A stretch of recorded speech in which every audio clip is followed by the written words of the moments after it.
Assalamualaikum warahmatullahi wabarakatuh. Seperti yang udah kalian lihat di intro video saya tadi, kali ini kita akan membahas materi database. Adapun materi database ini merupakan salah satu materi yang saya pelajari pada mata kuliah Teknologi Informatika dengan dosen pengampu Bapak Muhammad Ridho Bintang Jana Putra. Dan saya sendiri, Anindya Pratika Kinanti, jurusan D4 Transportasi Laut A1, NIT 0820006212. Kita lanjut. Jadi sebelum membahas lebih jauh tentang database ini, saya akan menjelaskan atau memberikan paparan tentang poin-poin apa aja yang bakal kita bahas ke depannya. Yang pertama, definisi dari database itu apa, komponen database itu apa aja, terus tingkatan arsitektur basis data, model-model di basis data itu apa aja, dan contoh penerapan database. Nah, yang ini merupakan part 1. Jadi saya membagi presentasi pada kesempatan kali ini tuh menjadi 2 bagian. Setelah part 1 saya paparkan, lanjut ke part yang kedua, yaitu membahas definisi DBMS dan SQL, dan apa hubungannya kedua ini sama si database. Kita lanjut ke yang pertama, yaitu definisi dari database. Nah, melihat dari katanya database, kalau di bahasa Indonesiain jadi basis data. Sebelum kita menemukan pengertian dari database, kita harus tahu dulu nih asal-usul sebutan database atau basis data ini. Kira-kira dari mana ya bisa disebut jadi database? Simpel aja, berasal dari kata basis dan data. Jadi, simpel cuma basis dan data. Nah, untuk menemukan si kata basis, kita lihat lagi nih bahasa Inggrisnya, base. Kita ambil contoh simpel, Basecamp. Basecamp itu kan yang kita tahu ya, kayak tempat berkumpul ya. Jadi, kita bisa tarik pengertian yang tidak terlalu kompleks, dalam artian yang sangat sederhana, kalau basis adalah sebuah base atau gudang atau markas. Nah, kita udah tahu nih pengertian dari kata basis. Sementara kalau kata data itu apa sih? Jadi, kata data itu merupakan kumpulan informasi yang diperoleh melalui pengamatan atau satu sumber. Jadi sumber-sumbernya itu beragam ya. Bisa angka, huruf, objek, mau benda mati atau benda hidup, dan bunyi. Nah, jadi sumber-sumber itulah yang dikumpulkan menjadi satu membentuk suatu data. Nah, kita udah tahu nih kesimpulan dari basis dan data. Berarti kita juga bisa menemukan definisi dari database ini. Jadi, basis data atau database ini merupakan sebuah sistem yang merupakan kumpulan dari data berkesinambungan di dalam suatu enterprise. Jadi di sini kita udah dapet nih pengertian dari database. Kalau gitu kita bisa lanjut ke pembahasan berikutnya. Komponen database. Jadi di komponen database ini ada banyak. Banyaknya itu ada 6. Yang pertama adalah perangkat keras atau hardware. Mungkin kalian udah tahu dan udah awam terhadap hardware itu apa rupanya. Ya laptop, ya komputer, flash disk, or hard disk. Tapi di sini saya mau menyampaikan secara singkat definisi dari si hardware ini. Jadi hardware ini merupakan semua bagian fisik komputer dan dibedakan dengan data yang berada di dalamnya atau yang beroperasi di dalamnya. Hardware ini juga dibedakan dengan perangkat lunak yang menyediakan instruksi untuk perangkat keras dalam menyelesaikan tugasnya. Oke, itu dia tadi pengertian dari hardware. Kita lanjut ke komponen yang kedua, yaitu ada sistem operasi. Sistem operasi ini merupakan sebutan lain untuk software. Jadi, seperti yang kalian ketahui juga, software itu perangkat lunak. Perangkat lunak suatu sistem yang mengatur sumber daya dari perangkat keras atau hardware dan software itu sendiri, serta sebagai daemon untuk program komputer. Jadi simpelnya si software ini itu berkesinambungan dengan si hardware supaya dalam kita mengolah data itu bisa berjalan secara lancar.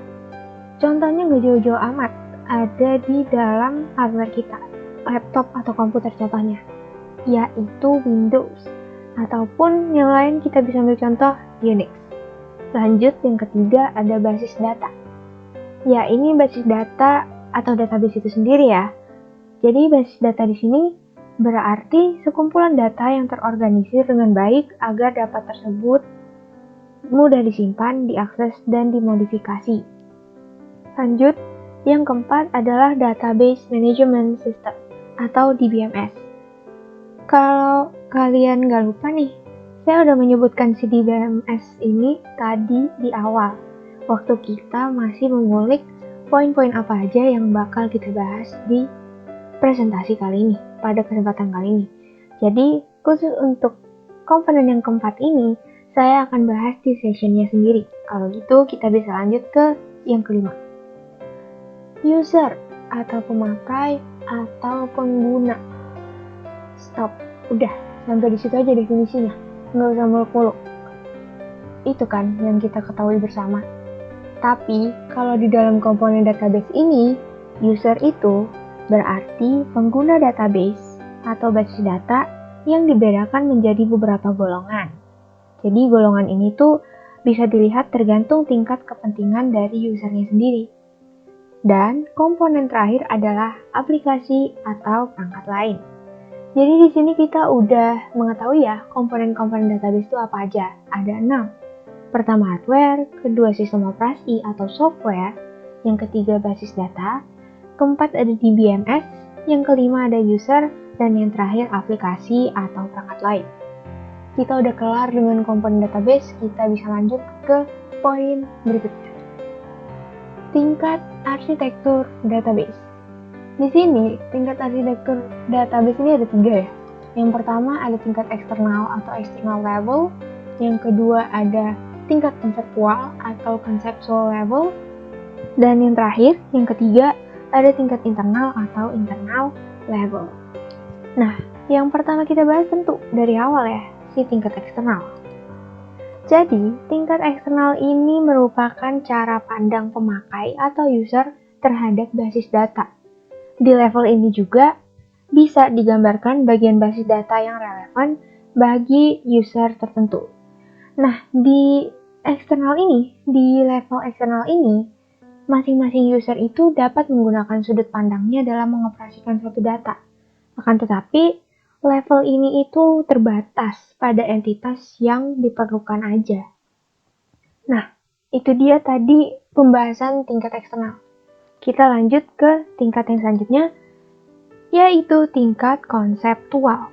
Di sini, si konseptual ini memberikan gambaran tentang data apa yang sebenarnya perlu disimpan dalam database, serta hubungan atau relasi yang terjadi di antara data dari keseluruhan database. Di tingkat konseptual ini, cuma terdiri dari jenis data dan besar atribut tanpa memperhatikan besar kapasitas penyimpanan, atau tanpa memperhatikan byte. Nah, yang berwarna-berwarna ini nih, adalah beberapa komponen yang perlu diperhatikan di dalam level konseptual. Yang pertama, semua entitas beserta atribut dan hubungannya. Kedua, batasan data. 3, informasi semantik tentang data. Dan yang terakhir, keamanan dan integritas informasi. Lanjut ke konsep atau tingkat yang terakhir. Tingkat internal merupakan perwujudan database dalam komputer. Jadi tingkat ini itu menggambarkan bagaimana database disimpan secara fisik di dalam peralatan storage. Di storage ini itu berkaitan erat dengan tempat penyimpanan atau physical storage. Oke, kita udah kelar membahas pengertian-pengertian dari tingkatan arsitektur basis data, dan yang saya tampilkan saat ini adalah gambaran atau susunan arsitektur basis data. Dimulai dari paling bawah nih, ada file-file database, terus kita lanjut ke atasnya ada internal atau level internal, lanjut lagi ke atasnya ada konseptual, kemudian lanjut lagi ada eksternal atau view ya. Kita udah kelar membahas si tingkatan arsitektur basis data. Jadi kita bisa lanjut ya ke poin pembahasan berikutnya. Ada model basis data. Nah, model basis data itu apa sih? Jadi, model basis data ini merupakan sekumpulan dari berbagai konsep basis data yang di dalamnya merepresentasikan beragam relasi dan juga struktur data yang ada di dalam basis data tersebut. Nah, model-model basis data ini macam ya. Saya udah nyebut model-model 2 tuh, kata berulang model-model. Berarti udah jelas banget kalau model basis data ini itu macam-macam, banyak macamnya. Oke, kita lihat yang pertama, ada si model hierarki.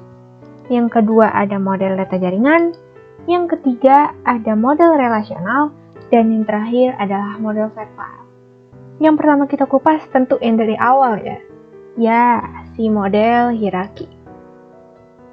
Nah, ini merupakan contoh model hierarki itu kayak gimana? Ya kayak gini. Nah, kalau ngelihat dari contohnya ya, bisa nggak kalian nebak? Jadi si model hierarki ini strukturnya itu berbentuk apa?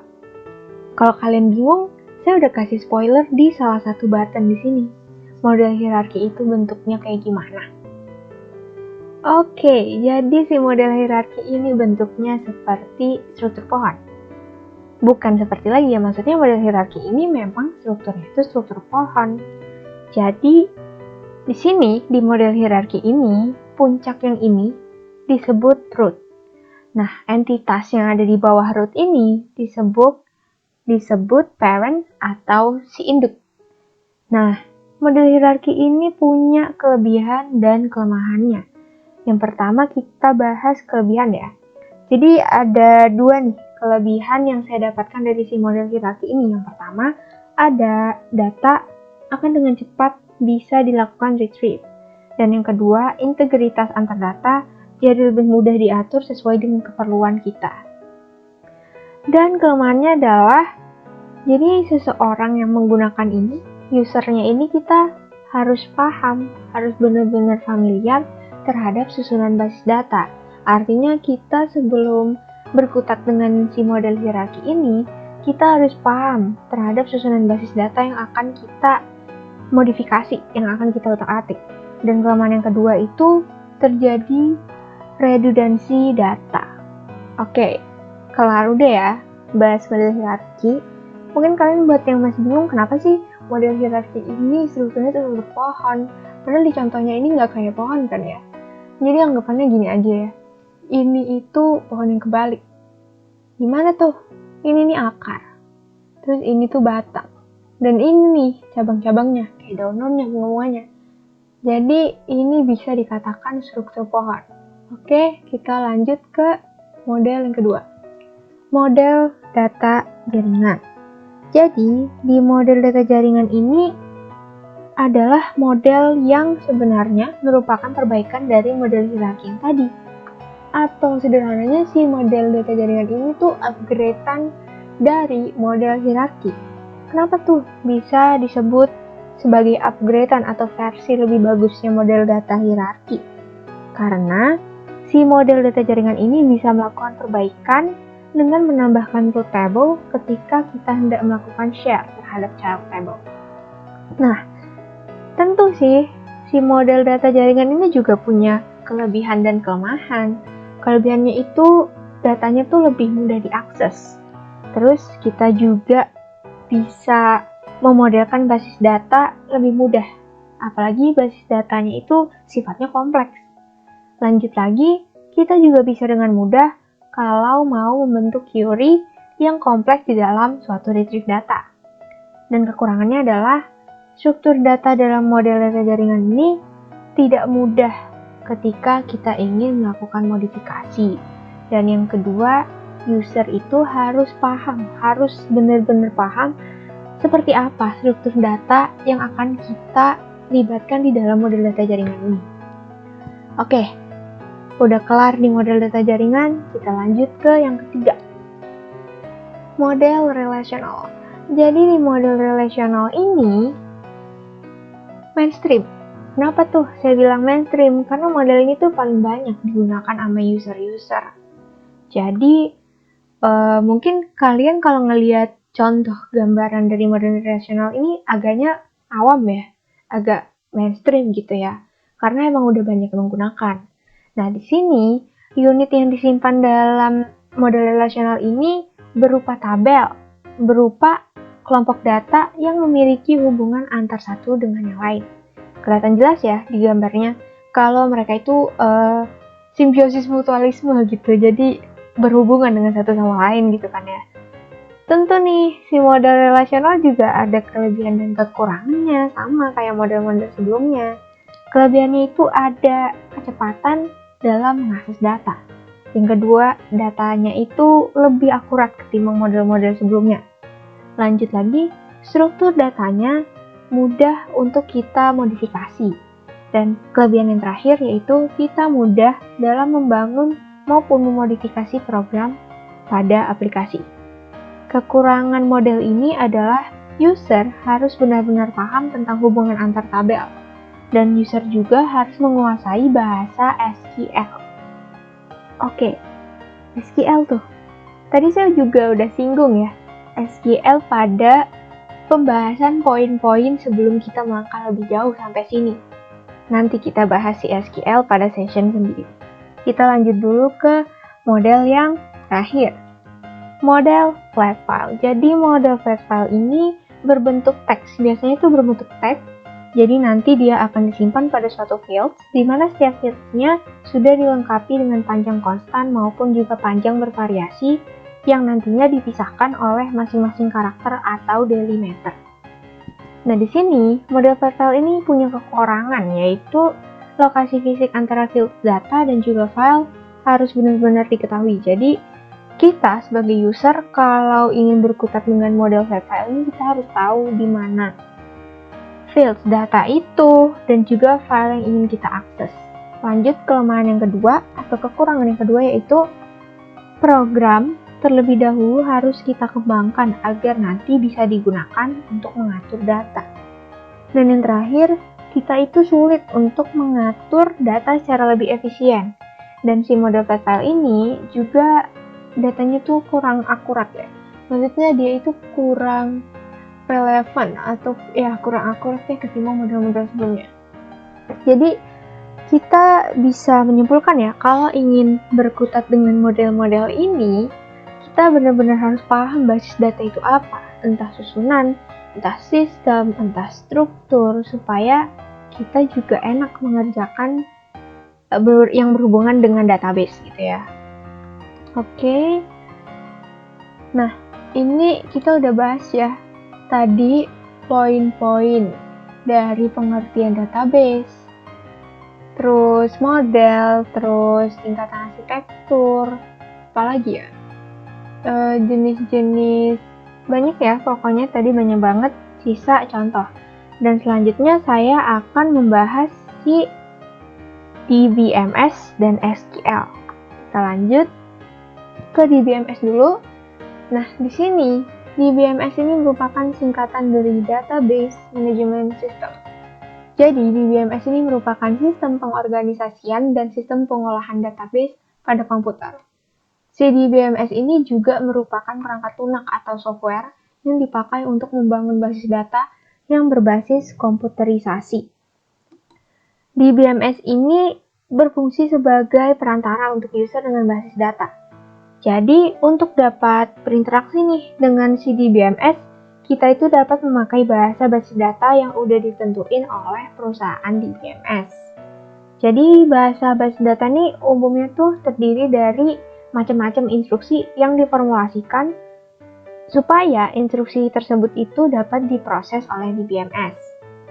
Nah, DBMS ini juga dapat membantu kita dalam memelihara serta mengolah data dalam jumlah yang besar. Di samping itu, DBMS juga punya tujuan agar tidak dapat menimbulkan kekacauan dan dapat dipakai oleh user sesuai dengan kebutuhan user.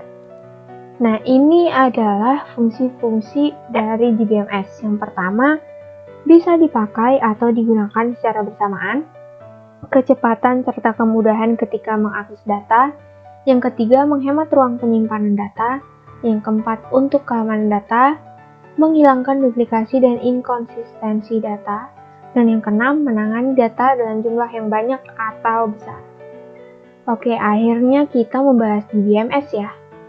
Kelar deh. Jadi di BMS itu kita udah tahu di BMS itu sebenarnya dalam database itu berperan sebagai apa ya. Kalau gitu kita bisa lanjut ke SQL atau Structured Query Language. Jadi di sini kita bisa tahu kalau si SQL ini adalah bahasa query yang dirancang untuk membantu dalam pengambilan dan mengelola informasi pada sebuah database. Nah, si SQL ini tuh memberikan benefit yang plus-plus banget nih buat kalian-kalian yang masih pemula dalam dunia IT. Nah, si SQL ini juga udah distandarisasi sejak tahun 1986 dan diinisialisasi oleh ANSI atau American National Standard Institute. Nah, jadi sampai sekarang itu si SQL ini banyak digunakan sama orang-orang. Mulai dari yang pro-pro juga ada, user pro, pemula juga ada. Terus SQL ini itu punya beberapa perintah dasar, yaitu DDL, DML, and DCL.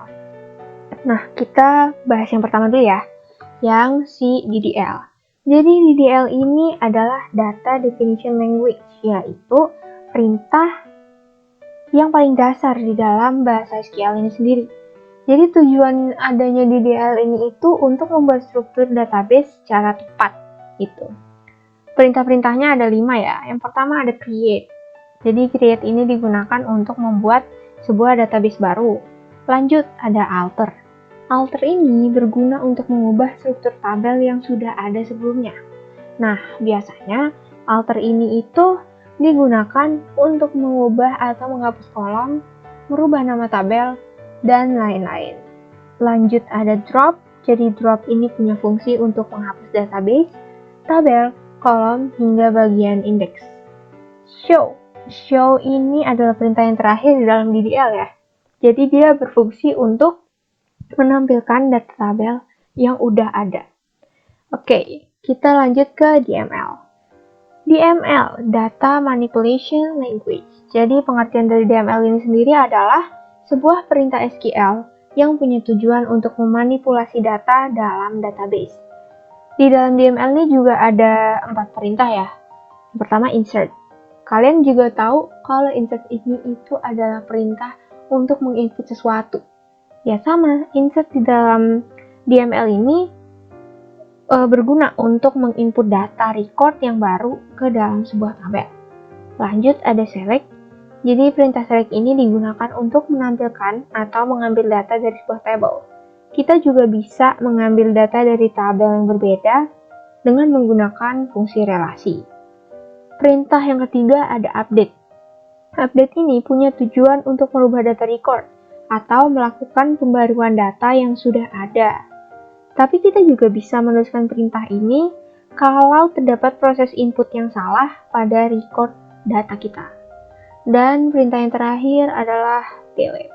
Berfungsi untuk menghapus data record yang telah dibuat sebelumnya dalam sebuah tabel. Kita lanjut ke perintah yang terakhir, DCL. DCL atau Data Control Language, ini adalah perintah terakhir, berfungsi untuk mengatur hak akses apa aja yang dimiliki oleh user. Jadi ada 2 ya, ada grant sama revoke. Grant ini perintah pertama, yaitu perintah yang dapat dilakukan oleh admin database untuk memberikan akses pada user lainnya. Nah, sementara si revoke ini merupakan perintah yang kebalikan dari grant, yaitu berfungsi untuk mencabut atau menghapus hak akses bagi user tertentu sesuai dengan keinginan admin database-nya. Oke, kita udah kelar bahas di BMS, kita udah kelar bahas SQL, jadi kita udah tahu di BMS SQL itu punya peran apa di database. Kalau gitu, kita balik lagi ke poin-poin. Sini saya udah membahas semuanya, sisa contoh doang kan. Kalau gitu kita langsung gas ke contohnya aja. Di sini, karena saya adalah seorang yang mengambil jurusan transportasi laut, maka saya mengambil contoh yang nggak jauh-jauh, yang tentunya relate, yaitu penerapan database dalam bidang transportasi laut. Jadi dalam case contoh ini saya mengambil contoh pengolahan data di dalam sistem INAPORTNET. Nah, INAPORTNET sendiri memiliki definisi yaitu sebagai portal elektronis yang terbuka dan netral guna memfasilitasi pertukaran data dan informasi layanan kepelabuhan secara cepat, aman, netral, dan mudah, yang terintegrasi dengan instansi pemerintah terkait, badan usaha pelabuhan, dan pelaku industri logistik untuk meningkatkan daya saing komunitas logistik di Indonesia. Di sini saya ambil contoh lebih intens lagi pada 3 bagian yang ada dalam sistem INAPORTNET, yaitu yang pertama, single submission atau online single submission, yang merupakan sistem perizinan berusaha yang terintegrasi secara elektronik dengan seluruh kementerian atau lembaga negara hingga pemerintah daerah di Indonesia. Dalam sistem INAPORTNET ini, yang terintegrasi dalam single submission-nya itu mulai dari Kementerian Perhubungan, Direktorat Jenderal Perhubungan, instansi-instansi yang ada di pelabuhan di Indonesia, pemerintah daerah, instansi terkait, badan usaha pelabuhan, dan pelaku industri logistik di Indonesia. Kita lanjut ke tracing and tracking. Mungkin kalian juga udah tahu ya, tracing and tracking ini tuh apa. Kayak kita ambil contoh deh, misalnya kita lagi pesan barang nih, terus kita lagi nungguin supaya sampai ke rumah kita. Yang kita lakukan adalah mengecek nomor resi barang tersebut kan. Jadi kita bakal pergi nih ke website jasa pengirimannya. Kayak contohnya ke websitenya JNE, JNT, atau Si Cepat. Ya sama, fungsi tracing and tracking dalam sistem INAPORTNET ini sama seperti itu, yaitu melacak dan menelusuri perkembangan data terkait transportasi laut. Contohnya itu progres perizinan barang di pelabuhan, progres dokumen di dalam sistem, pergerakan kapal, dan sebagainya. Dan yang terakhir adalah monitoring. Jadi monitoring dalam sistem INAPORTNET ini menjalankan fungsi pengawasan terhadap keberlangsungan di dalam INAPORTNET. Oke, kelar sudah presentasi materi database pada kesempatan kali ini. Sebelum saya mengakhiri, saya mau minta maaf dulu. Kalau ada kata atau kalimat yang saya sampaikan itu tidak baik atau kurang enak didengar, atau membuat kalian malah lebih sulit untuk memahami materi database ini. Jadi saya mohon maaf sekali lagi kalau ada kesalahan-kesalahan seperti itu dan kesalahan lainnya yang mungkin belum saya sebutkan. Sekian, terima kasih karena sudah mau menyaksikan video pemaparan materi database ini. Terima kasih sekali lagi. Wassalamualaikum warahmatullahi wabarakatuh. Salam sehat.